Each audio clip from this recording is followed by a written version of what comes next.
Portuguese Parliament. I'll be very brief.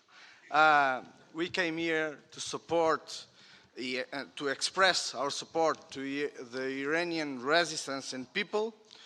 I became acquainted with the Iranian resistance a few years ago, and since then I've been following the news on the Iranian people uprising.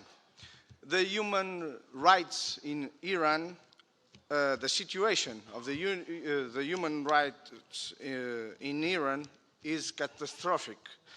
The statistics on executions, although underreported, reveal the gravity and the violence of the situation.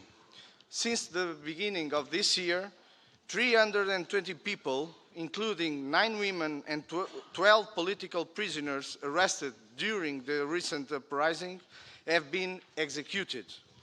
Reports of a significant increase in the number of killings have spread everywhere.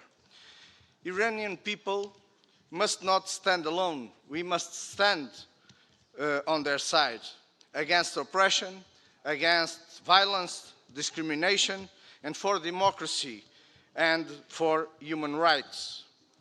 Decades of silence regarding the regime's crimes are enough. We support Rajavi's 10-point plan for the future of Iran, and we urge the recognition of the National Council of the Resistance of Iran as a viable alternative. I support this alternative.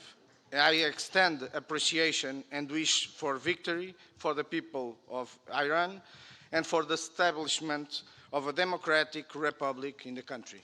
Thank you.